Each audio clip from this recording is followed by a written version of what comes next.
We are in Chapter 5, Part 3 of The Manipulated Mind by Denise Wynn. Many sexual murders are committed because of the suppressed emotion of guilt. So a man makes it his mission to kill prostitutes because they are dirty and disgusting and morally evil. But really, it is because of his own unrecognized guilt feelings about sexual desire. Few people grow up to be murderers, but most children are conditioned to feel sexual guilt. They are told not to touch themselves, or their attention is abruptly directed to something else, or subjects suddenly get changed whenever they mention something sexual.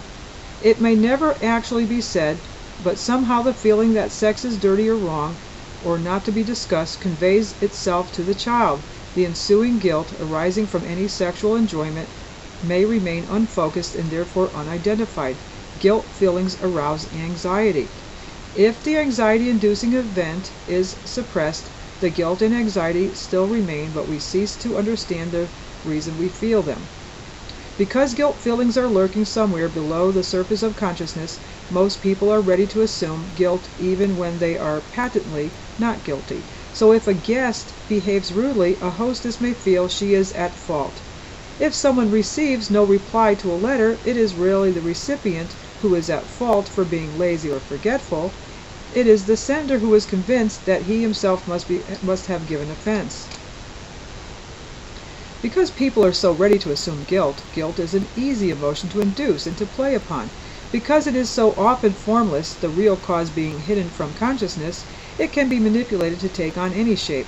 Merleau describes the process at work when confession is being extorted from a prisoner of war. To the horrors the accused victim suffers from without physical duress must be added to the horrors from within. He is pursued by the unsteadiness of his own mind, which cannot always produce the same answers to a repeated question. As a human being with a conscience, he is pursued by possible hidden guilt feelings, however pious he may have been, that undermine his rational awareness of innocence. The enemy knows that far below the surface, human life is built up of inner contradictions. He uses this knowledge to defeat and confuse the brainwashee. The man knows he is guilty of something. He is guilty of having desires which conflict with the requirements of living in a civilized society, or which conflict with the moral standards with which he has been imbued. The thought or action can be rationalized, but not the guilt which remains pricking below the surface.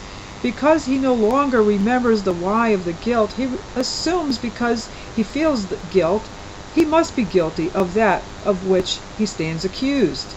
The pervading sense of guilt leads to the desire for confession because that brings profound relief. Lifton describes the guilt/confession syndrome. People vary greatly in their susceptibilities to guilt and shame, depending on patterns developed in early life.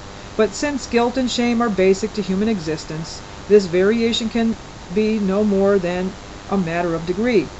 Each person is made vulnerable through his profound inner sensitivities to his own limitations and to his unfulfilled potential. The cult of confession can offer the individual person meaningful psychological satisfactions in the continuing opportunity for emotional catharsis and for relief of suppressed guilt feelings, especially insofar as these are associated with self-punitive tendencies to get pleasure from personal degradation. More than this, the sharing of confession enthusiasms can create an orgiastic sense of oneness, of the most intense intimacy with fellow confessors, and of the dissolution of self into the great flow of the movement. That same orgiastic oneness manifests itself when confession takes place in encounter groups or groups such as EST.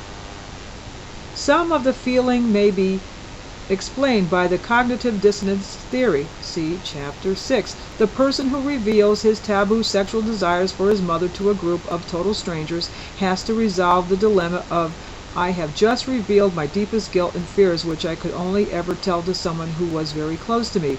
And these people are strangers. Therefore the strangers are now felt to be close, or such guilt feelings are unacceptable unless they are shared by others, in which case they become the norm. The people in the group derive support and validation for holding their feelings by the fact that others have such feelings too. Many people feel a lifting of guilt if they realize that they are not alone with their problem. The problem hasn't changed or vanished, it has just diminished as a problem. Many people will open their hearts to strangers in pubs or on buses. Unburdening themselves brings them relief. It doesn't make the problem go away, but acknowledging it to someone else makes it more bearable because, in effect, they are saying, "Tell me I am not such a terrible person for feeling the way I do." The skilled interrogator can play on people's need not to feel a terrible person. The totalist can stir up guilt about past behavior and then plant the idea that such behavior could only have been indulged in because the victim's ideology was wrong. By embracing the new ideology, he can absolve himself of guilt, or the interpreter can confuse the victim as to the source of his guilt. The relief of confessing to the evil deeds of which he is accused of being guilty is equal to the relief he might have felt had he been able to confess to something of which he truly felt guilty, because what is being expressed is the built-up pressure and the tension. As Sargent showed, he could get soldiers to abreact by encouraging them to re-experience imagined war horrors just as easily as when the experiences they relieved were real. The emotion that was being discharged, fear, horror, guilt, was the same.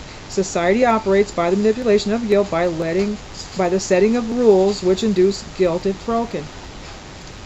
People feel guilty if they don't do a full day's work, or if they don't pay sufficient attention to their children, or if they don't do their duty by their parents.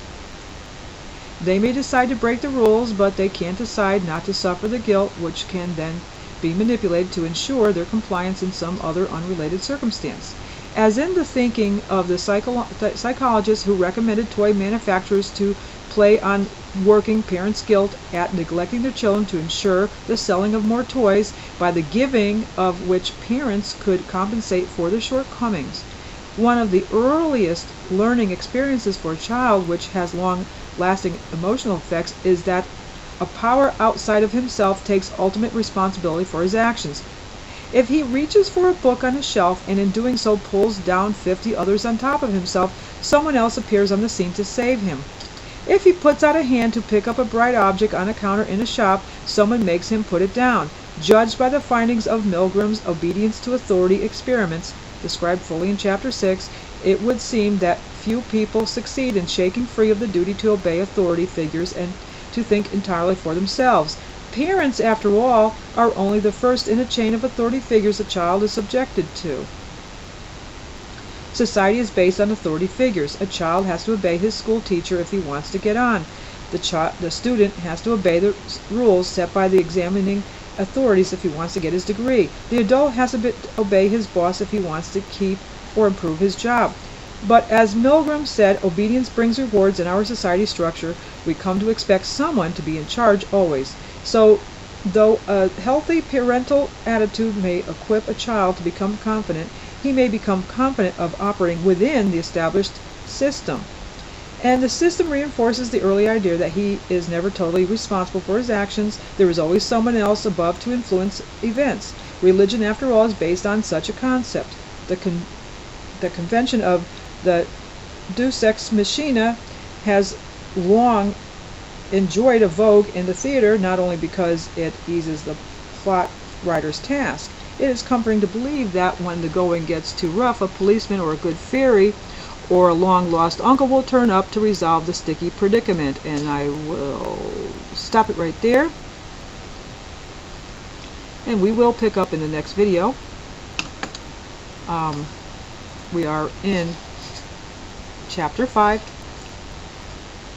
of The Manipulated Mind by Denise Wynn. And I will see you in the next video. Don't go away. Stay tuned.